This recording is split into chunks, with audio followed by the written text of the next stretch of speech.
Hello बच्चों, स्वागत है आपका हमारे कोचिंग क्लासेस में जिसका नाम है वेलोसिटी कोचिंग क्लासेस। बच्चों, आज से हम क्लास 12 का पहला चैप्टर स्टार्ट करने वाले हैं और चैप्टर का नाम क्या है? तो चैप्टर का नाम है रोटेशनल डायनामिक्स। अब बच्चों देखते हैं कि भैया रोटेशन होता क्या है। तो उसके लिए मैंने क्या किया है, उसके लिए मैंने ये पेन पकड़ ली है।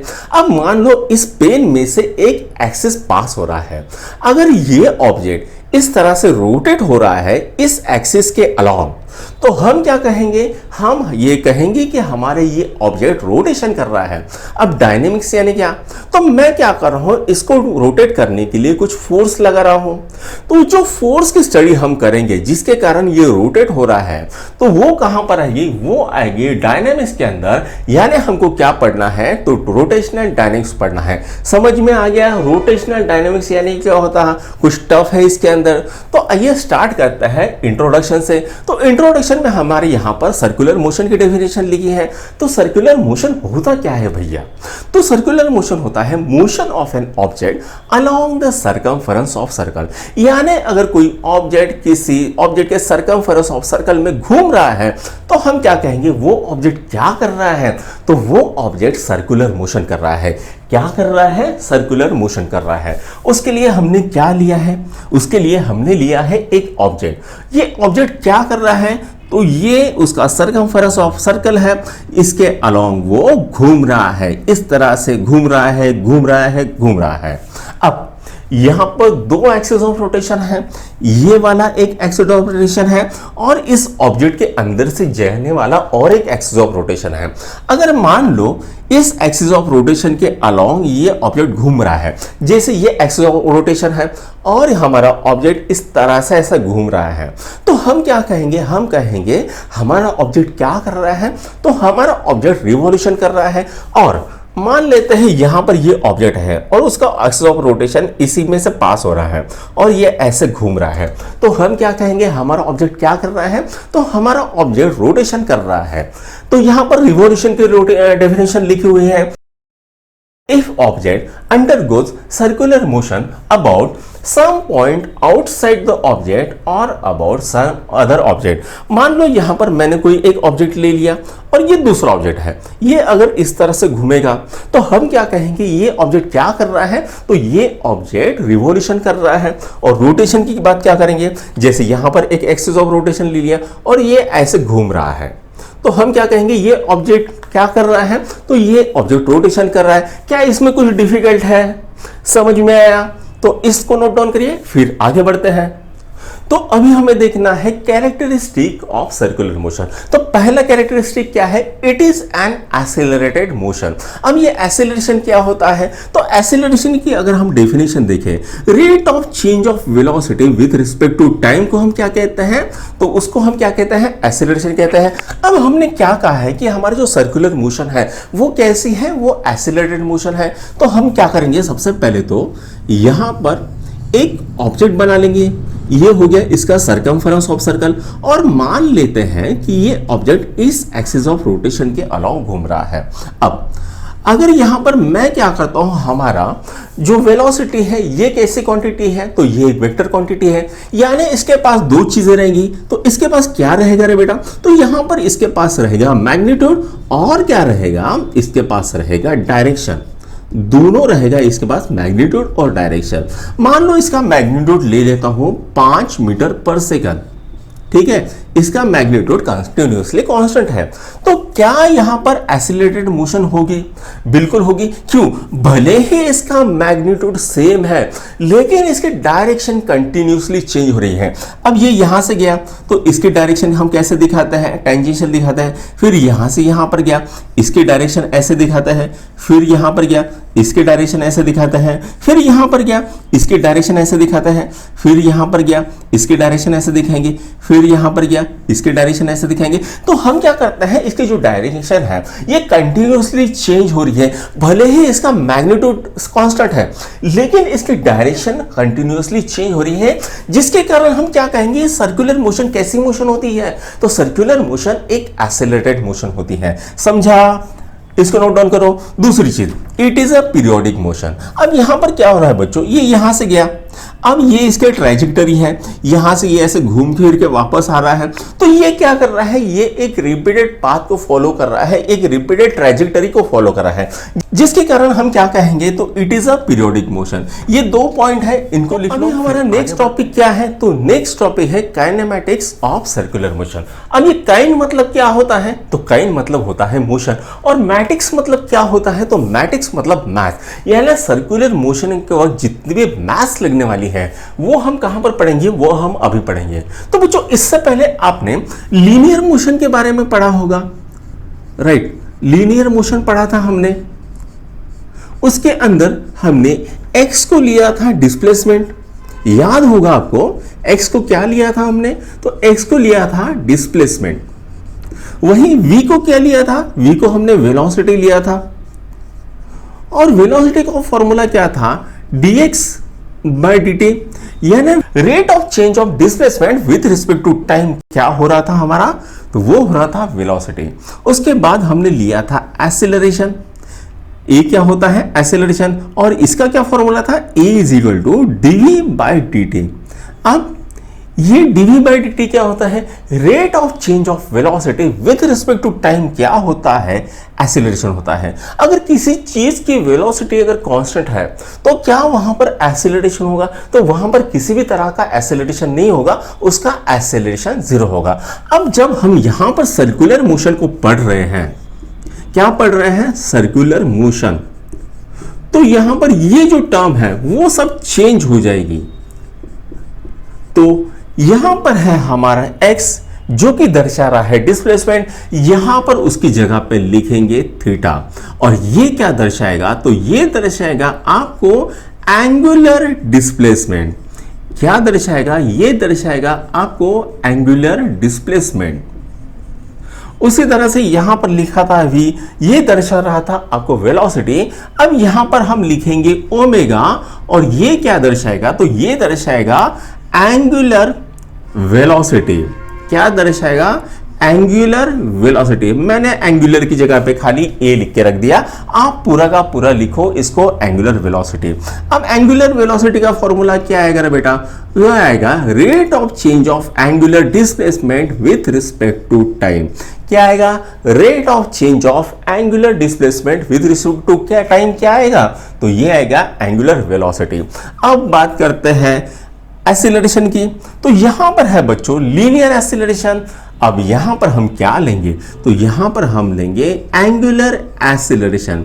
क्या हो जाएगा यहां पर, तो यहां पर हो जाएगा एंगुलर एक्सीलरेशन। अब बच्चों मुझे बताओ एंगुलर एक्सीलरेशन का फॉर्मूला क्या आने वाला है, बिल्कुल सही, d omega by d t, rate of change of angular velocity with respect to time क्या होगा, एंगुलर एक्सेलरेशन। अब हमको क्या देखना है, हमको लीनियर वेलोसिटी और एंगुलर वेलोसिटी के बीच में क्या रिलेशन आता है वो देखना है। तो सबसे पहले मैं क्या लिखता हूं यहां पर, relation between linear velocity and angular velocity.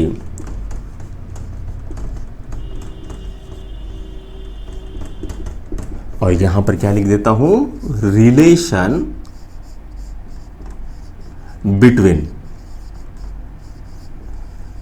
तो बच्चों इनका रिलेशन क्या आता है, तो इनका रिलेशन आता है vector omega is equal to vector v cross vector r. यहां पर क्या हो रहा है, ये भी क्वांटिटी वेक्टर है, ये भी वेक्टर क्वांटिटी है और ये भी वेक्टर क्वांटिटी है। अब इन दोनों वेक्टर क्वांटिटीज का क्रॉस प्रोडक्ट क्या आएगा, आपका एंगुलर वेलोसिटी आएगा। अच्छा, अब यहां पर जो एंगुलर वेलोसिटी है ये एक्सियल वेक्टर है। ये कैसा वेक्टर है बच्चों, ये एक्सियल वेक्टर है। अब आप पूछोगे भाई इसका एक्सियल वेक्टर का मतलब क्या होता है, ये एक्सियल वेक्टर तो हमने बोल दिया, इसका मतलब क्या होता है, यानी इसकी जो डायरेक्शन है ये अलोंग एक्सिस होती है। कैसी होती है, अलोंग एक्सिस। जैसे मान लो मैंने कोई एक ऑब्जेक्ट ले लिया, और ये ऑब्जेक्ट इस सर्कमफेरेंस ऑफ सर्कल के अलोंग घूम रहा है। ठीक है, ये इस तरह से घूम रहा है। यहां पर ये क्या दर्शाएगा, तो ये इसकी टेंजेंशियल वेलोसिटी दिखाएगा और इसका जो मैग्नीट्यूड है। ठीक है, और यहां पर इसकी जो डायरेक्शन है, ये एंगुलर वेलोसिटी की डायरेक्शन हम किससे दिखाएंगे, तो ये दिखाएंगे हम राइट हैंड थंब रूल से। ये मान लो इस तरह से घूम रहा है, तो इसकी डायरेक्शन कैसी होगी, इसकी डायरेक्शन अप होगी। अब ये जो वेक्टर होता है एंगुलर वेलोसिटी या एक्सियल वेक्टर होता है, इनको और एक नाम है, क्या नाम है इनको, तो इनको बोलते हैं हम सूडो वेक्टर। क्या बोलते हैं, सूडो वेक्टर। अब इनको सूडो वेक्टर क्यों बोलते हैं बेटा, अब देखना हमने क्या बोला है, इनकी जो डायरेक्शन है, इनकी डायरेक्शन अप है, लेकिन क्या ऊपर में कोई जा रहा है, तो ऊपर में कोई नहीं जा रहा है, जिसके लिए इनको हम क्या बोलते हैं, सूडो वेक्टर बोलते हैं, क्योंकि ऊपर में तो कोई जा नहीं रहा, फिर ये हमने बोला उसकी डायरेक्शन अप है। अगर ये ऑब्जेक्ट इस तरह से घूमेगा, इस तरह से, ध्यान देना, ये ऑब्जेक्ट अब इधर दौड़ रहा है, इधर जा रहा है, यहां से यहां पर जा रहा है, ऐसे जा रहा है, ऐसे जा रहा है, ऐसे जा रहा है, तो इसकी डायरेक्शन हम कैसे दिखाएंगे, राइट हैंड थंब रूल से दिखाएंगे। तो इसकी डायरेक्शन कैसी आएगी, इसकी डायरेक्शन नीचे आएगी। और यहां पर हमने लिखा है, ये तो लिखा है इसका वेक्टर क्वांटिटी में, अगर इसका मैग्नीट्यूड मुझे लिखना है तो मैं इसका मैग्नीट्यूड कैसे लिखूंगा, तो मैं इसका मैग्नीट्यूड इस तरह से लिखूंगा। तो ये इसका मैग्नीट्यूड का फॉर्मूला हो गया और ये इसका मैग्नीट्यूड प्लस डायरेक्शन का फॉर्मूला हो गया। ठीक है, ये क्या दर्शाएगा, ये सिर्फ आपको उसका मैग्नीट्यूड दर्शाएगा और ये मैग्नीट्यूड के साथ साथ उसका डायरेक्शन दर्शाएगा। इसको नोट डाउन कर लो, फिर आगे बढ़ते हैं। तो बच्चों अभी हमें सीखनी है दो चीजें, एक तो सीखना है टाइम पीरियड क्या होता है और दूसरी चीज सीखनी है हमें फ्रीक्वेंसी। तो आइए सबसे पहले देख लेते हैं कि टाइम पीरियड क्या होता है। टाइम पीरियड, तो वो जो टाइम पीरियड को हम टी से दर्शाते हैं, इसका क्या मतलब होता है, तो किसी भी ऑब्जेक्ट को एक रिवॉल्यूशन कंप्लीट करने के लिए जितना टाइम लगता है उसे हम क्या कहते हैं, उसे हम कहते हैं टाइम पीरियड। मेरे साथ दोहराओ, एक ऑब्जेक्ट को एक रिवॉल्यूशन कंप्लीट करने के लिए जितना भी टाइम लगता है उसी को हम क्या बोलेंगे, टाइम पीरियड। और इसको किससे दर्शाते हैं, उसको दर्शाते हैं टी से। अब बात करते हैं फ्रीक्वेंसी की। तो बच्चों फ्रीक्वेंसी क्या होती है, फ्रीक्वेंसी को हम एन से दर्शाते हैं। अब फ्रीक्वेंसी क्या होती है, तो एक सेकंड में कोई भी ऑब्जेक्ट कितने रिवॉल्यूशंस कंप्लीट करता है उसी को हम क्या कहते हैं, उसी को हम कहते हैं फ्रीक्वेंसी। कोई ऑब्जेक्ट एक सेकंड में कितने रिवॉल्यूशंस कंप्लीट करता है उसी को हम क्या कहते हैं, उसी को हम कहते हैं फ्रीक्वेंसी। और ये जो फ्रीक्वेंसी है ये दी जाती है हर्ट्ज में। किस में दी जाती है, तो ये दी जाती है हर्ट्ज में। और ये फ्री टाइम पीरियड और फ्रीक्वेंसी इनका क्या रिलेशन होता है, तो time period is inversely proportional to the n होता है। ओके, अब यहां पर बच्चों आप देखोगे कि ओमेगा जो होती है एंगुलर वेलोसिटी, उसका और एक फॉर्मूला है, वो क्या होता है, वो होता है omega is equal to 2 pi n. ये फॉर्मूला होता है, पाई को तो पता ही है आपको, एन क्या होती है, एन होती है फ्रीक्वेंसी। इसी फॉर्मूले को आप ऐसे भी लिख सकते हो, omega is equal to 2 pi upon t. क्या लिख सकते हो इस तरह से, 2 पाई अपॉन टी। इसको नोट डाउन करिए, फिर आगे बढ़ते हैं। अब अगला टॉपिक है बच्चों यूनिफॉर्म सर्कुलर मोशन का। तो आइए स्टार्ट करता है यूनिफॉर्म सर्कुलर मोशन को। तो यूनिफॉर्म सर्कुलर मोशन को हम लिखते हैं यूसीएम से। इसका फुल फॉर्म क्या होता है, इसका फुल फॉर्म होता है यूनिफॉर्म सर्कुलर मोशन। क्या फुल फॉर्म होता है, यूनिफॉर्म सर्कुलर मोशन, यूसीएम। अच्छा, अब ये यूनिफॉर्म सर्कुलर मोशन क्या होता है, मान लो कोई एक ऑब्जेक्ट है और ये ऑब्जेक्ट सर्कुलर मोशन कर रहा है, राइट। ये ऑब्जेक्ट क्या कर रहा है, ये ऑब्जेक्ट सर्कुलर मोशन कर रहा है। अगर मान लो इसका मैग्नीट्यूड कैसा है, तो इसका मैग्नीट्यूड कांस्टेंट है, magnitude is equal to constant.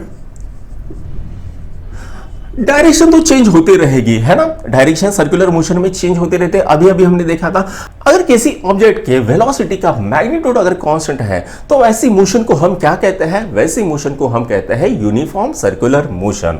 अब यहां पर अगर हम लीनियर वेलोसिटी की बात करें तो लीनियर वेलोसिटी के पास बच्चों दो चीजें होती हैं, एक होता है उसका मैग्नीट्यूड एक क्या होता है उसका मैग्नीट्यूड और दूसरी होती है उसके पास होता है डायरेक्शन। अभी अभी हमने कहा मैग्नीट्यूड जो होता है वो कांस्टेंट होता है और जिसके कारण इसका यहां पर एक्सेलरेशन जो हो जाएगा वो हो जाएगा 0। अब यहां पर डायरेक्शन कैसा हो रहा है, डायरेक्शन हो रहा है इसका चेंज। अब ये डायरेक्शन क्यों चेंज हो रहा है, कौन सा एक्सेलरेशन इसके डायरेक्शन को चेंज कर रहा है, उस एक्सेलरेशन को हम बोलते हैं रेडियल एक्सेलरेशन और सेंट्रीपिटल एक्सेलरेशन। और उसको दर्शाते कैसे हैं, AR से।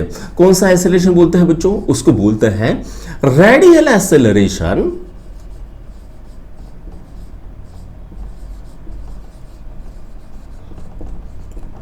और सेंट्रीपिटल एक्सेलरेशन और सेंट्रीपिटल एक्सीलरेशन। अब इसको रेडियल एक्सीलरेशन क्यों बोलते हैं, क्योंकि ये अलोंग द रेडियस होता है। और यहां पर सेंट्रीपिटल एक्सीलरेशन इसको क्यों बोलते हैं, क्योंकि ये टुवर्ड्स द सेंटर होता है। और इसका फॉर्मूला क्या होता है बच्चों, इसका फॉर्मूला होता है AR is equal to minus omega square R। क्या होता है इसका formula, AR radial acceleration is equal to minus omega square R। ये इस तरह से दर्शाते हैं। अब बच्चों आप पूछोगे कि यहां पर माइनस का साइन क्यों आया, क्यों बच्चों, ये जो है ये इस तरह से इसका रेडियस वेक्टर दर्शाया जाता है इस दिशा में। इस दिशा में हम क्या करते हैं, इसका रेडियस वेक्टर दर्शाता है, पोजीशन वेक्टर दर्शाता है। और इसके अपोजिट डायरेक्शन में कौन जा रहा है, तो इसके अपोजिट डायरेक्शन में जा रहा है हमारा रेडियल एक्सेलरेशन। अब ये जो रेडियस वेक्टर है और इसका रेडियल एक्सेलरेशन है, दोनों का डायरेक्शन अपोजिट होने के कारण हमने क्या किया, यहां पर माइनस का साइन दे दिया। अगर हम इसके मैग्नीट्यूड की बात करें तो इसका मैग्नीट्यूड किस तरह से दर्शाएंगे, तो इसका मैग्नीट्यूड दर्शाएंगे ओमेगा स्क्वायर R से। अब हमको पता है बच्चों V is equal to r omega होता है, यानी omega is equal to V by R होता है। और अगर मैं omega is equal to V by R की वैल्यू अगर इसमें पुट करूं तो मुझे क्या मिलेगा, V square by R square into R मिल जाएगा। अब अगर यहां पर R से R मार डालता हूं मैं तो मुझे क्या मिलेगा, V स्क्वायर बाय R मिलेगा। ये एक मुझे फॉर्मूला मिल गया, फिर से रेडियल एक्सेलरेशन के मैग्नीट्यूड का फॉर्मूला क्या मिल गया, V स्क्वायर बाय R, ये फॉर्मूला मिल गया। अब मैं क्या करता हूं, इसको थोड़ा सा अलग अलग कर देता हूं। ये तो एक बेटा फॉर्मूला है, ये एक फॉर्मूला है, ये एक फॉर्मूला है। अब V into V by R, अब मुझे पता है V बाय R क्या होता है, ओमेगा होता है। तो मैं यहां पर क्या कहूंगा, V into omega is equal to radial acceleration. ये मुझे एक नया फॉर्मूला मिल जाता है। अब ये फॉर्मूला क्यों आया, क्योंकि यहां पर जो लीनियर वेलोसिटी है उसका डायरेक्शन चेंज हो रहा है, जिसके कारण जो एक्सेलरेशन मिलता है उसको हम क्या बोलते हैं, उसको हम बोलते हैं रेडियल एक्सेलरेशन। इसको नोट डाउन करो। अब बात करते हैं यहां पर एंगुलर वेलोसिटी की भी। एंगुलर वेलोसिटी, अब बच्चों आप अगर एंगुलर वेलोसिटी देखोगे तो एंगुलर वेलोसिटी में दो चीजें आती हैं, एक होता है उसका मैग्नीट्यूड और दूसरा होता है उसका डायरेक्शन। क्या होता है, एक होता है उसका मैग्नीट्यूड और दूसरा होता है उसका डायरेक्शन। अब यहां पर मैग्नीट्यूड और डायरेक्शन दोनों कैसे हैं, कांस्टेंट है, दोनों कैसे है, कांस्टेंट है। तो मैं अल्फा जो कि एंगुलर एक्सेलरेशन है उसके लिए फॉर्मूला क्या लिख सकता हूं, d by d t into omega. अब हमें पता है किसी कांस्टेंट का डेरिवेटिव क्या होता है, जीरो होता है। तो यहां पर अल्फा की वैल्यू क्या आएगी, तो यहां पर अल्फा की वैल्यू जीरो आएगी, यानी जो एंगुलर एक्सीलरेशन है उसकी वैल्यू कितनी आ गई, यहां पर जीरो आ गई। तो यूनिफॉर्म सर्कुलर मोशन में एंगुलर एक्सीलरेशन की वैल्यू कितनी होती है, तो वो होती है जीरो। इसको नोट डाउन करो, फिर नॉन यूनिफॉर्म सर्कुलर मोशन देखेंगे। इसको नोट डाउन कर लिया, चलो अब देखते हैं नॉन यूसीएम को।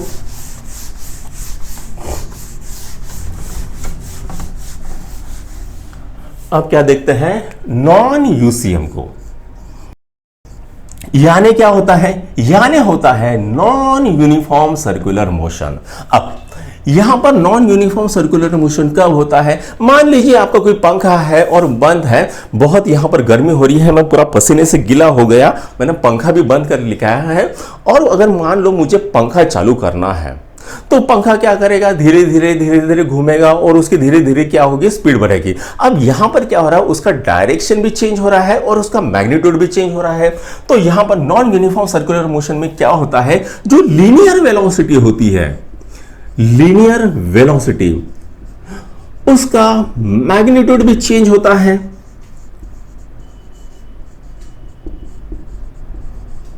और डायरेक्शन भी चेंज होती है। लीनियर वेलोसिटी का क्या होता है? मैग्नीट्यूड भी चेंज होता है और डायरेक्शन भी चेंज होती है। ये मान लीजिए यहां पर उसका मैग्नीट्यूड धीरे धीरे बढ़ रहा है, ऐसा हम समझते हैं।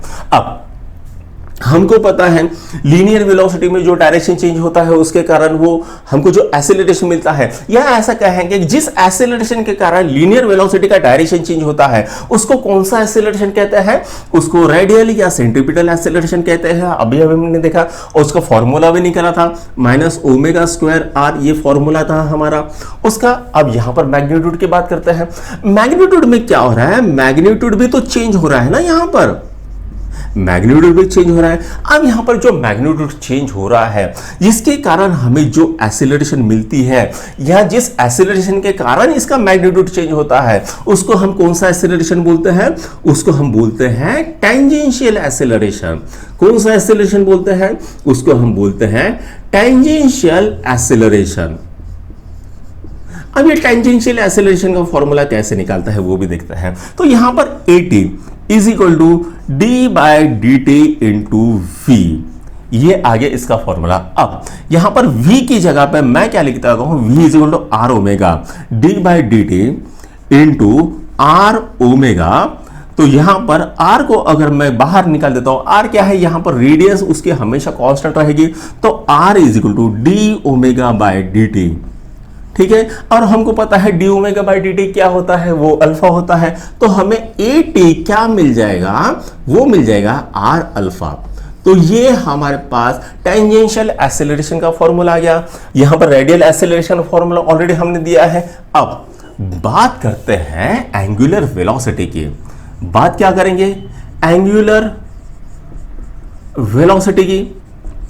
अब एंगुलर वेलोसिटी में क्या हो रहा है? इसका जो मैग्नीट्यूड होता है वो भी चेंज होता है। और वो क्यों चेंज होता है? क्योंकि लीनियर वेलोसिटी का मैग्नीट्यूड चेंज होता है। हमारे पास फॉर्मूला क्या है? v is equal to r omega.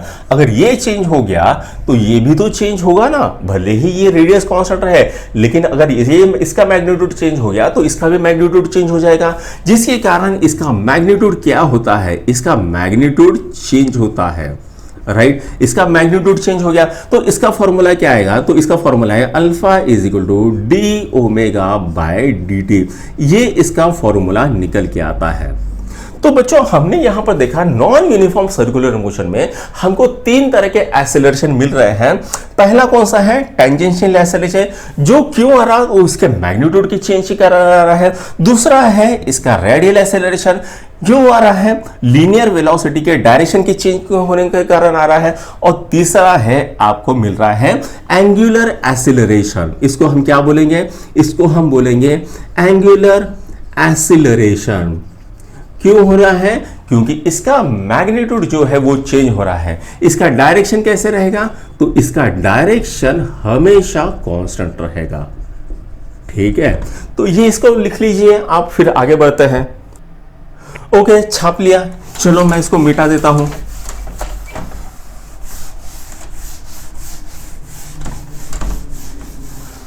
अब बात करते हैं बच्चों इनके डायग्राम की, राइट। तो यहां पर ये इससे डायग्राम है। अब यहां पर इसकी वेलोसिटी रहेगी, लीनियर वेलोसिटी कैसे रहेगी? इसकी टेंजेंट रहेगी। और आपकी जो एक्सेलरेशन रहेगा, रेडियल एक्सेलरेशन किस तरह से रहेगा? अंदर में रहेगा। ठीक है, तो ये तो बात हो गई आपकी यूनिफॉर्म सर्कुलर मोशन की। बात करते हैं आपके नॉन यूनिफॉर्म सर्कुलर मोशन की। अब अगर हम देखें figure non uniform circular motion में, हमने देखा तीन तरह के एक्सेलरेशन। तो यहां पर हम निकालेंगे वेलोसिटी को, कैसी रहेगी, टेंजेंशियल वेलोसिटी रहेगी। और ये एक्सीलरेशन रहेगा, टेंजेंशियल एक्सीलरेशन क्यों आएगा, क्योंकि इसका मैग्नीट्यूड चेंज होगा, जिसके कारण यहां पर टेंजेंशियल एक्सीलरेशन रहेगा, उसका डायरेक्शन हम यहां पर दिखाएंगे। रेडियल एक्सीलरेशन अंदर की साइड में था और जो एंगुलर एक्सीलरेशन है वो यहां पर दिखाएंगे। ठीक है, अब और एक चीज हम देखते हैं कि मान लो कोई ऑब्जेक्ट इस तरह से सर्कुलर मोशन कर रहा है, तो यहां पर अगर उसकी स्पीड कंटिन्यूसली बढ़ रही है तो यहां पर इसका थीटा भी ऊपर की दिशा में आएगा, ओमेगा भी ऊपर की दिशा में आएगा और अल्फा भी ऊपर की दिशा में आएगा। लेकिन अगर मान लो हम इसकी स्पीड धीरे धीरे कम करते हैं तो क्या होगा, तो होगा ये कि भैया इसका जो ओमेगा है वो तो ऊपर आएगा, लेकिन इसका अल्फा जो है नीचे की दिशा में आएगा। क्यों, क्योंकि आपकी जो एंगुलर वेलोसिटी है वो धीरे धीरे कम हो रही है, जिसके कारण जो एंगुलर एक्सीलरेशन है उसकी डायरेक्शन निगेटिव में आएगी, अपोजिट तो दिस बनाएगी। तो बच्चों यहीं पर आज का हमारा लेक्चर खत्म होता है। कैसा लगा आपको आज का हमारा लेक्चर? अगर आपको अच्छा लगे तो लाइक, शेयर और सब्सक्राइब जरूर कीजिए। Thank you.